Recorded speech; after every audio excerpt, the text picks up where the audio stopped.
Assalamualaikum warahmatullahi wabarakatuh. Perkenalkan, nama saya Yohanes Christian Albert dari kelas 2E 2019, nomor NPM 1921911910. Kali ini saya akan menjelaskan tentang pelajaran telaah kurikulum, yaitu materinya ada pengertian pendidikan jasmani. Jadi, pengertian pendidikan jasmani secara ringkas dapat dikatakan bahwa pendidikan jasmani adalah pendidikan dari, tentang, dan melalui aktivitas jasmani. Menurut Jas Feiring William pada tahun 1999 dalam Freeman 2001, pendidikan jasmani adalah sejumlah aktivitas jasmani manusiawi yang terpilih sehingga dilaksanakan untuk mendapatkan hasil yang diinginkan. Pengertian ini didukung oleh adanya pemahaman bahwa manakah pikiran, mental, dan tubuh disebut sebagai dua unsur, yaitu terpisah, dan pendidikan jasmani yang menekankan pendidikan fisikal melalui pemahaman sisi kealamiahan melalui pemahaman sisi kealamiahan fitrah manusia, ketika sisi keutuhan individu adalah suatu fakta yang tidak dapat dipungkiri. Pendidikan jasmani diartikan sebagai pendidikan melalui fisikal. Terus kita lanjut ke asumsi dasar program pendidikan jasmani. Jadi setiap upaya pengembangan kurikulum sudah tentu dilandasi oleh perspektif filosofis yang biasanya memuat asumsi-asumsi tersebut, terkadang harapan, gagasan, nilai-nilai, serta kepercayaan masyarakat yang memberikan arah dan kerangka untuk merencanakan suatu kurikulum. Oleh para ahli, perspektif filosofis tersebut lebih sering disebut nilai acuan atau value orientation. Dalam wilayah pendidikan jasmani, perspektif kurikulum yang selama ini berhasil diidentifikasi adalah disciplinary mastery, self-acquisition, perspektif sosial rekonstruksi, perspektif learning proses, perspektif.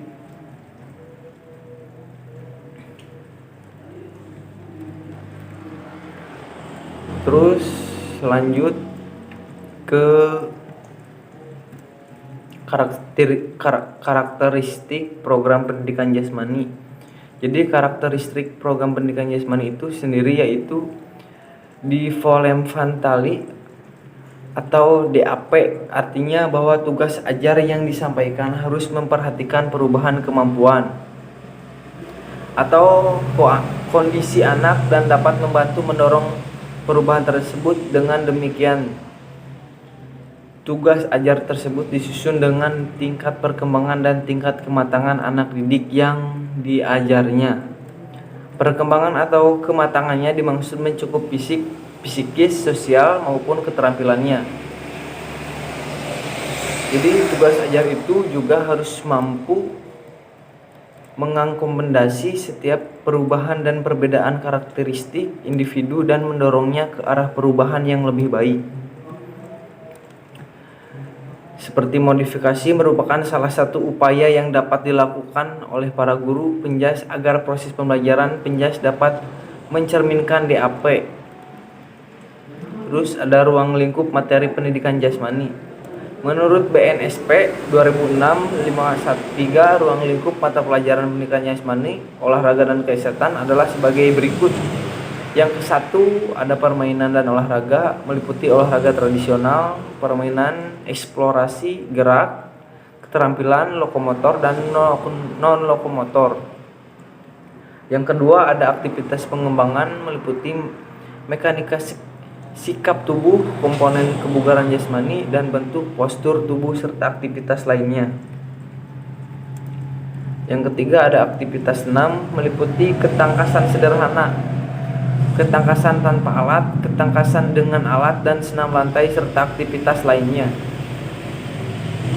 Terus ke isu kurikulum pendidikan jasmani. Yang satu ada isu program aspek materi dan distribusi alokasi waktu materi bahan ajar yang banyak ada dalam kurikulum terlalu sulit untuk dilaksanakan dengan alokasi waktu yang hanya 1 minggu 1 kali, sehingga kegiatan belajar mengajar hanya untuk mengembangkan aspek keterampilan gerak psikomotor. Terus yang kedua ada isi proses belajar mengajar. Variasi aktivitas belajar cenderung miskin, kurang didasarkan pada karakteristik peserta didik, hanya berorientasi pada cabar untuk orang dewasa. Aktivitas penjas untuk siswa cenderung terbatas. Aktivitas penjas yang dilakukan siswa kurang membantu siswa memahami dampaknya bagi kebugaran jasmani dan gaya hidup sehat penjas. Yang ketiga ada isu evaluasi. Pelaksanaan evaluasi belum begitu tampak terintegrasi dalam sebuah proses belajar mengajar. Bahan ajar pedagogi adalah olahraga Didin Budiman. Materi evaluasi kognitif kurang relevan dengan materi yang diberikan dalam KBM. Situasi pelaksana evaluasi terkadang merugikan siswa karena guru tidak menciptakan lingkungan kelas yang positif. Terus yang keempat ada isi jumlah dan karakteristik siswa. Jumlah siswa yang banyak dengan kelas paralel dengan karakternya berhomogen. Yang kelima ada isu sarana dan prasarana pembelajaran penjas meliputi peralatan, ruangan, dan lahan untuk melakukan aktivitas penjas masih sangat kurang, tidak memadai. Yang terakhir ada isu keberhasilan penjas. Efektivitas penyelenggaraan kurikulum penjas masih tergolong rendah.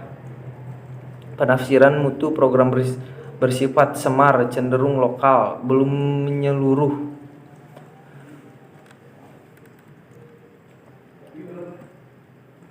Jadi kesimpulan materi hari ini adalah secara ringkas dapat dikatakan bahwa pendidikan jasmani adalah pendidikan dari tentang dan melalui aktivitas jasmani.